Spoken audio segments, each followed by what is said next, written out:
Hello again, I am Blunty, and on the weekend's livestream on Twitch, I made an offhand reference about the David Fincher-directed movie Seven, starring Brad Pitt and Morgan Freeman. And literally ever since that day, I can't get that one damned line and Brad's memorably weird delivery and certainly meme-worthy delivery out of my head. So I have to ask you, what's in the box? What's in the box? Well, it's not the thumbs and the comments, the subscribe clicks, or the bell rings. Those are not in the box. Those are on your end. No boxes, just me begging for some kind of interaction because YouTube's robot brain is a bastard. Please, just please. But in any case, look, there you go. Now you know what was in the box. A colourful PS5 controller, and I promise you that's the last time I will make that movie reference. It's getting annoying already, isn't it? Yes.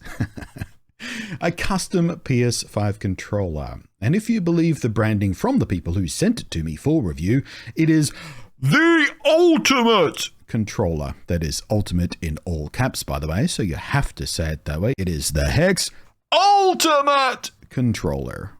Now, while a lot, most even, custom controllers from third parties are just that, third-party versions. They're recreations, they copy, they imitate, they attempt to duplicate the original first-party controllers, sometimes in order to make a cheaper alternative for player 2, suck at younger siblings, sometimes to add features, and sometimes just for style's sake. This HexGaming controller is not that. This is not a replica of Sony's design. This is a true mod. Hex take the original PS5 controller, they strip it down, replace a few bits, some cosmetic alterations so you can rock your personal style however you like and some for their own branding purposes, and they also add in extra functionality. This is a good plan. It means the controller feels right, the sticks feel right, the buttons feel right, the D-pad, well, the D-pad feels like a Sony D-pad, which is This, of course, also does mean that it has Sony's worst in the industry battery life still, so there's that. But from end to end, while using the thing, it feels like the Sony controller should feel. But you also keep 100% of the extra functionality and engineering of Sony's original controller, including things frequently missing from certain third-party controller options, like motion control, for instance. Well, I say you retain 100% of the functionality of the original, but that's not entirely true, at least not all of the time. But keep watching. I've got an interesting quirk to share with you a little bit later as we get to it. But let's start with the externals. The style choices are made through a web interface on their shop. It works well enough. It's a bit laggy and a bit clumsy on the web design side of things. It could do with a bit of polish, but it works perfectly functionally and it's easy to use, so no real worries. Every individual section of the controller can be swapped out for various kinds of solid colors, or prints, or chromed effects, and even some transparent parts. The body panels, the buttons, the touchpad, and the sticks, the extra buttons, the little rings around the sticks, everything. Although sadly, black or white are the only stick color options, but they do come with 3 stick height options included in every box, so you can swap out for mid or long thumbsticks if you feel like those give you finer aim control, or just find them more comfortable. Unfortunately, the optional sticks included are all the awful, slippery, convex types. The types Sony themselves haven't even used since the god-awful PS3 controller, and I really don't like them personally. They feel like crap. They offer up a miserably slippery feel. I always hated them, and I still do. Why they couldn't have their extra sticks include a textured concave design, I don't know. But it was the wrong decision to make, HexGaming. So, the long sticks, they're a nice idea and some people really like them, but it is a terrible implementation because they're domed. Convex suck, concave for the win. I'll stick with the standard PS5 design short ones, thank you very much. You can also choose to mod the triggers into short throw hair trigger options, but that comes with a big catch. So I'll come back to that too in a second. Now, whether or not you customize the colors and whatnot, the Ultimate also comes with fully programmable back paddles, and these are done really quite nicely. Now, I have never really been a huge fan of the full-on big lever paddle designs you often see with these controllers, but the design here, well, it's really quite solid. They're short throw, thick paddles with 2 more centered buttons. The paddles give a very confident tactile click. They're weighted nicely, so they're not very easy to accidentally activate, while the center buttons are more lightly weighted, so they're easier to click. As you don't rest your fingers here and will instead reach for them, the lighter switch weight is a smart choice. The programming sequence is fast and easy and can be done on the fly, no extra software needed. My only complaint with it is that only the main buttons can be mapped, the gameplay ones on the face, the D-pad, the bumpers, the triggers, the face buttons, and the thumbstick clicks. More than enough for most people, I'm sure, but I would have personally loved to map the create button back here. That way I can snap a screenie or record some gameplay without moving off the gameplay buttons themselves. Plus the default one on Sony's controller is tiny and flush mounted and awkward anyway, never like that, so just having a nice easy one to press on the back of the controller would have been nice. Perhaps slightly less useful, but still would have been nice, would have been the ability to map the options and home buttons too, and why not the mic mute while we're at it.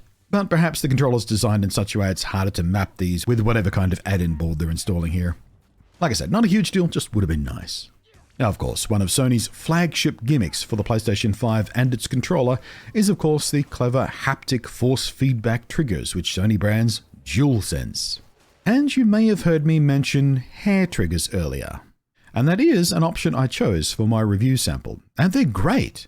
It brings the activation point to almost as shallow as the bumpers themselves. They're really snappy. And if you're an esports type or generally play a lot of first-person shooters because you're a dummy who plays first-person shooter games on a controller instead of the vastly superior mouse and keyboard of PC gaming, well, this could be a very welcome option indeed.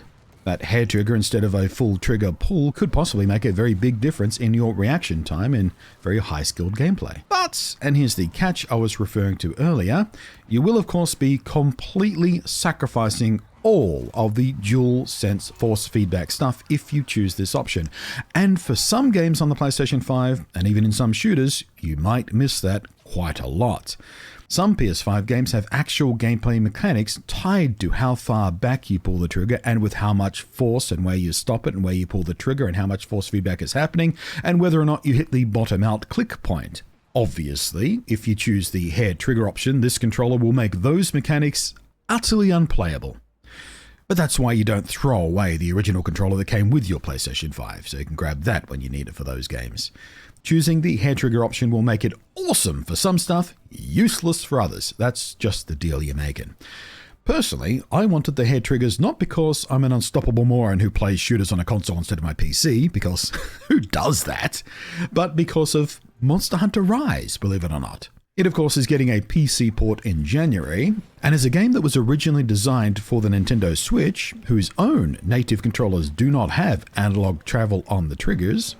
It felt very strange to me when I played the PC demo of Rise with an Xbox controller, my default choice for a controller on the PC, because the long, squishy pull of the triggers make using certain gameplay mechanics feel very strange compared to the snappiness of the Switch's Joy-Con and Pro controller.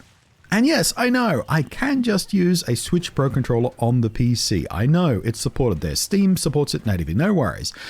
But that also reverses the A, B, and X, Y buttons versus what the PC defaults are, which messes me up so much, so often, I just can't deal. It's tough enough moving between the Xbox controller and the Switch natively. So I figured I'd get the Hex Ultimate with the hair triggers. Instead of using it with my PlayStation, I would sync it to my PC and try it out on Monster Hunter Rise.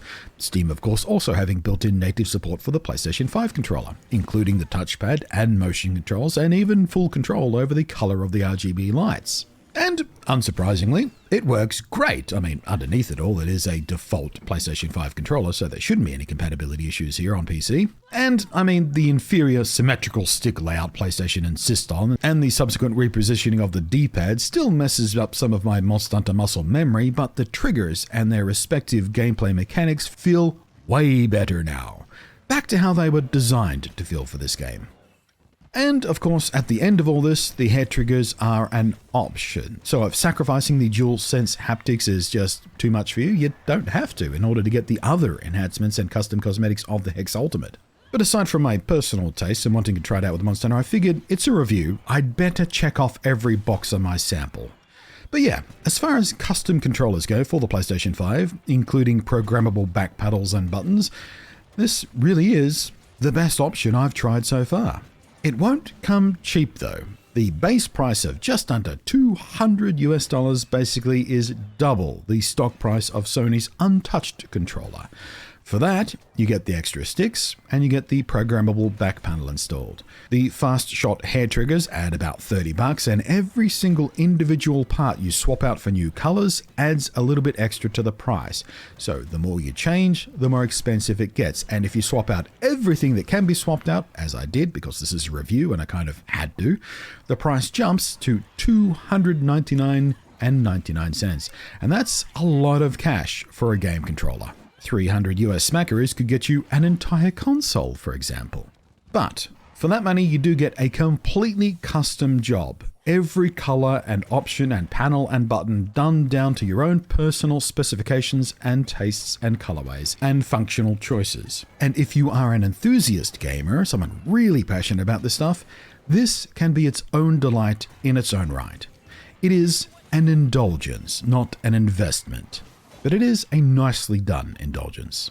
And again, I also like that it is built around the guts of an official controller, so I can expect the same durability, the same functionality, the same lifespan, and no weird compatibility issues with any accessories or for PC use and things like that. The HexGaming Hex Ultimate PS5 controller is worth a look as a Christmas treat for you. It's about that time of year, isn't it? Or if you're feeling more altruistic, a gift for a gamer loved one.